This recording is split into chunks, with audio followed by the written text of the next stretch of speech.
अस्सलाम वालेकुम। तो कैसे हैं आप सब। इस वीडियो में हम आपको AFNS के सिलेबस के बारे में बताएंगे और डॉक्यूमेंट्स के बारे में बताएंगे कि कौन कौन से डॉक्यूमेंट्स रिक्वायर होते हैं, और इसके साथ साथ ये भी बताएंगे कि किस तरह के टेस्ट होते हैं, इनिशियल टेस्ट होता है, कितने टेस्ट होते हैं और किस किस तरह के MCQs आते हैं। तो चलिए देखते हैं AFNS का सिलेबस। सबसे पहले ये देख लेते हैं कि AFNS की ऑनलाइन अप्लाई डेट जो है वो आ चुकी है, 30 जून से शुरू हुई है ये डेट 2025 की, और 15 अगस्त तक इसके दरमियान आप अप्लाई कर सकते हैं। इसके बाद हम देख लेते हैं कि कौन कौन से टाइप्स होती हैं आर्मी AFNS जॉब्स की। तो सबसे पहले जो टाइप है वो है आप BSc नर्सिंग प्रोग्राम होता है, जो आपने FSc प्री मेडिकल के बाद इसकी ऑनलाइन रजिस्ट्रेशन आती है। तो इसके बाद आपने अप्लाई करना होता है और आपका BS नर्सिंग में एडमिशन हो जाता है। इसके बाद दूसरी जो टाइप है वो है female train nurse as lieutenant.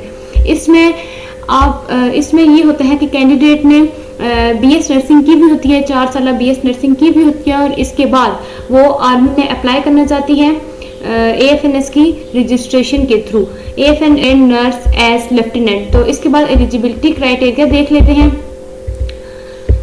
BSc nursing के लिए एलिजिबिलिटी क्राइटेरिया ये है कि फीमेल होनी चाहिए। ये AFNS जो है ना सिर्फ और सिर्फ फीमेल्स के लिए होती है।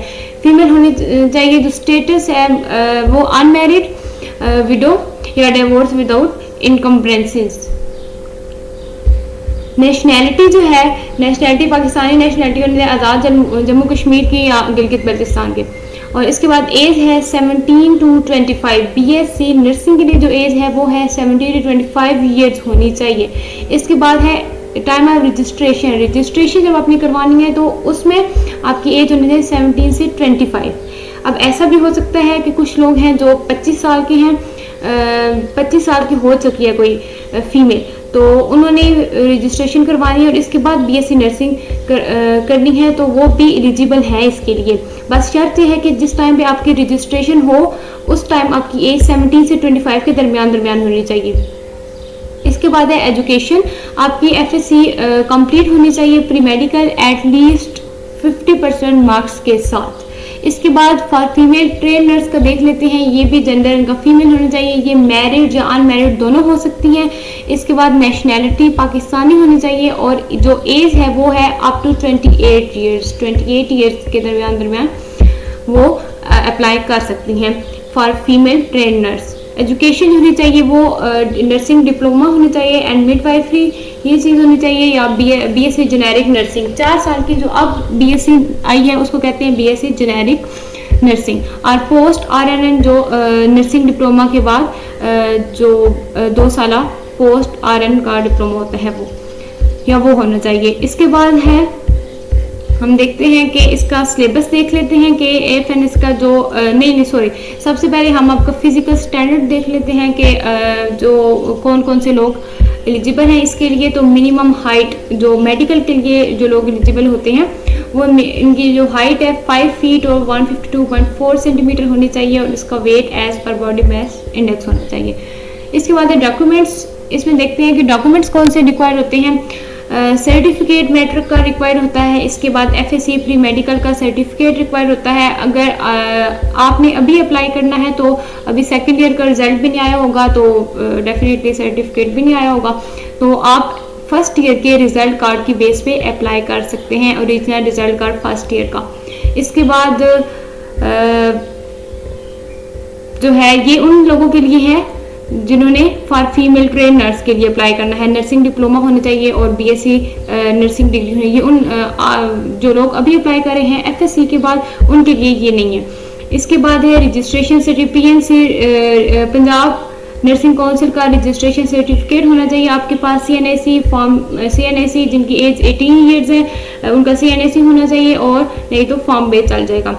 डोमिसाइल होना चाहिए आपके डिस्ट्रिक्ट का, और इसके बाद है पासपोर्ट साइज फोटोग्राफ्स होने चाहिए आपके पास। ये सारे के सारे आपके डॉक्यूमेंट्स हैं जो आपने अप्लाई करते वक्त भी आपकी ज़रूरत पड़ेगी, और जब आपका इनिशियल टेस्ट होगा तो भी आपने अपने साथ लेके जाने होंगे।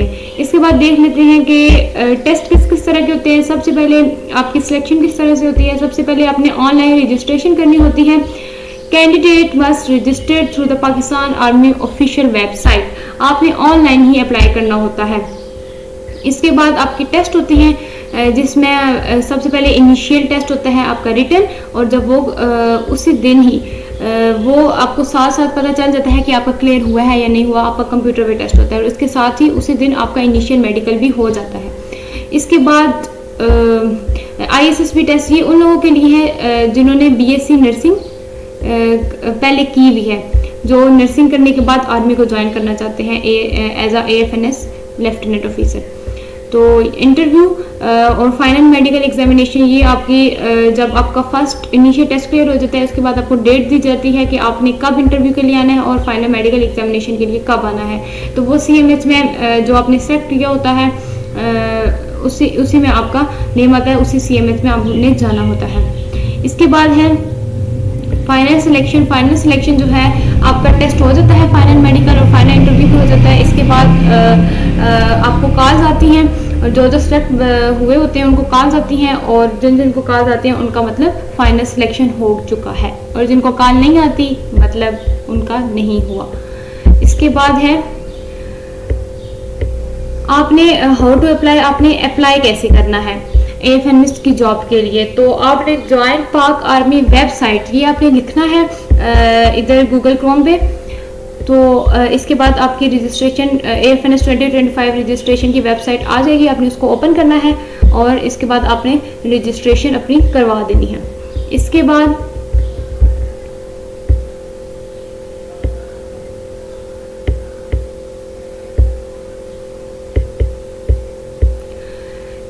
हम इसके बाद सिलेबस देख लेते हैं कि एकेडमिक टेस्ट जो होता है वो किस तरह का होता है। उसमें सबसे पहले जो आपका इनिशियल रिटन टेस्ट होता है उसमें आपके फिजिक्स, केमिस्ट्री, बायोलॉजी ये 3 सब्जेक्ट्स होते हैं, और इसके साथ साथ वर्बल इंटेलिजेंस टेस्ट और नॉन वर्बल इंटेलिजेंस टेस्ट भी होता है। ये बहुत इम्पॉर्टेंट पार्ट है इस चीज़ का। एकेडमिक तो फिर ऑलमोस्ट कर ही लेते हैं बच्चे, लेकिन वर्बल इंटेलिजेंस टेस्ट थोड़ा सा मुश्किल होता है ना, ये सोचने वाले होते हैं। और इसके टोटल क्वेश्चन जो होते हैं वो 84 होते हैं, आपके पास जो टोटल टाइम होता है वो 30 मिनट होता है, और पास मार्क्स होते हैं 50%। और नॉन वर्बल इंटेलिजेंस टेस्ट भी में भी 64 होते हैं, इसमें कम होते हैं, एंड टोटल टाइम होता है आपके 30 मिनट्स, एंड जो मार्क्स का क्राइटेरिया होता है आपके पासिंग मार्क्स का वो होता है 50%।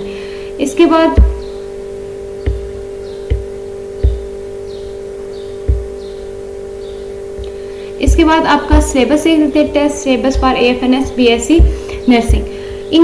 इंटेलिजेंस टेस्ट में होता है आपने ये नेट से या कोई बुक्स भी मिलती हैं वहाँ से आपने तैयार करने होते हैं। इसका कोई ख़ास सिलेबस नहीं होता इंटेलिजेंस टेस्ट वर्बल और नॉन वर्बल का। तो इन क्वेश्चंस के लिए आपने खुद सोचना होता है, सोच वाले क्वेश्चन होते हैं। आप जितनी प्रैक्टिस करके जाएंगे तो आपको उतने अच्छे से आप जल्दी टाइम में कर लेंगे। इंग्लिश का जो होता है आपके synonyms, antonym, preposition, direct link, आपकी सारी की सारी ग्रामर होती है, parts of speech, noun and type of noun, pronoun and type of pronoun.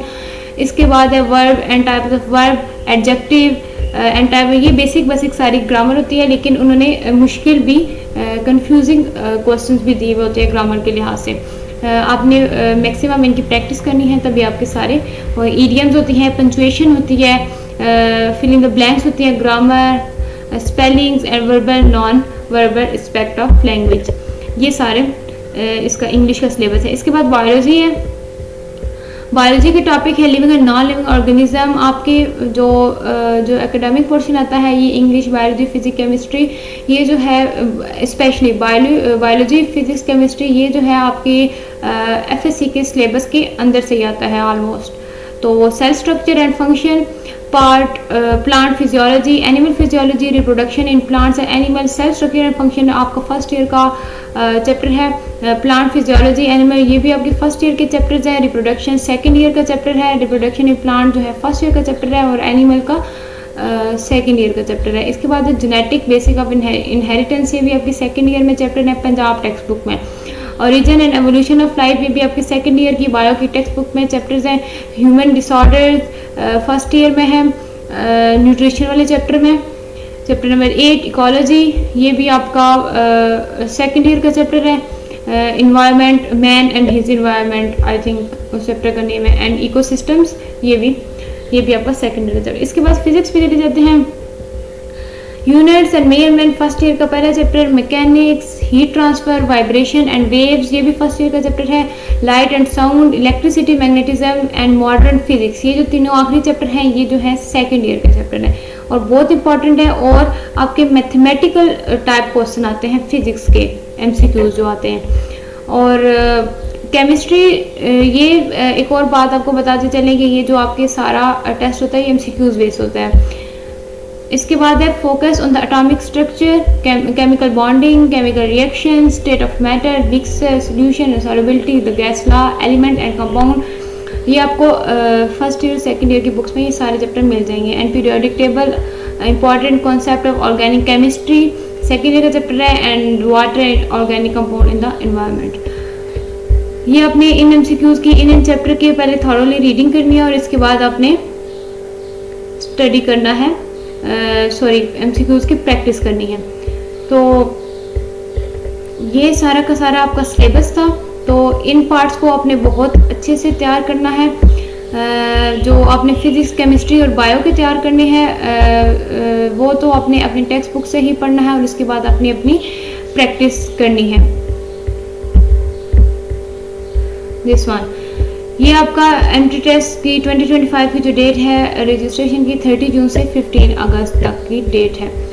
इसके बाद हम आपको थोड़ा सा के वर्बल इंटेलिजेंट टेस्ट और एमसीक्यूज और नॉन वर्बल इंटेलिजेंट एमसीक्यूज किस टाइप के होते हैं। तो वर्बल का देख लेते हैं। Write the sum of the even numbers between 5 and 16। Verbal इस टाइप के क्वेश्चंस होते हैं। Write the sum of the even numbers between 5 and 16, इनके दरमियान आपने इवन नंबर्स हैं 5 और 16 में उनका सम फाइंड करना है। इसको फिर आपने सॉल्व करना है और जो इसका आंसर है वो आपने कमेंट सेक्शन में देना है। इसके बाद है ऑटोमोबाइल इज टू व्हील। कह रही है कि जो ऑटोमोबाइल है वो व्हील से लिंक कर रही है एंड हॉर्स इज टू, मतलब ऑटोमोबाइल जो है उन्होंने व्हील से लिंक किया हुआ है, व्हील से ही ऑटोमोबाइल चलती है। ठीक है, मूवमेंट का इन्होंने प्रोसेस असल में उसकी तरफ इशारा किया। तो हॉर्स किससे फिर चलेगा? लेग से, ड्राइव से, व्हीकल से, टेल से? डेफिनेटली लेग से। जब ऑटोमोबाइल व्हील से चल रही है तो हॉर्स भी तो लेग से ही चलेगा, दौड़ेगा। इसके बाद है आपके नॉन वर्बल इंटेलिजेंस एमसीक्यूज देख लेते हैं। इस तरह के आपके एमसीक्यूज होते हैं। इन्होंने लिखा हुआ है 4AD 7 10G। तो आपने ये खुद लॉजिक निकालना होता है कि ये जो क्वेश्चन मार्क है इनमें क्या क्या आंसर आएंगे। तो इस तरह से ये वाले जो एमसीक्यूज हैं वो इस तरह से हल होते हैं कि देखें 4 और 7 के दरमियान कितने डिजिट्स का फर्क है। 4 5 6 7 3 डिजिट्स का है। 7 और 10 में कितने का है? ये भी 3 डिजिट्स का आ रहा है। ठीक है, इसके बाद 10 के आगे 3 डिजिट्स का फर्क अगर हम लेके जाएंगे तो इधर 13 आंसर आएगा। तो इधर 13 आंसर है। इसके बाद हम कह रहे हैं कि A से D तक कितने, ABCD ये भी 3 का है। EFG ये भी 3 का है। इसके बाद HI और इधर आ जाएगा J, इधर J आंसर आ जाएगा। इस टाइप के आपके नॉन वर्बल इंटेलिजेंस एमसीक्यूज होते हैं। उम्मीद है आपको ये वीडियो अच्छी लगी होगी। अगर आपको ये वीडियो अच्छी लगी है तो लाइक करें, सब्सक्राइब करें।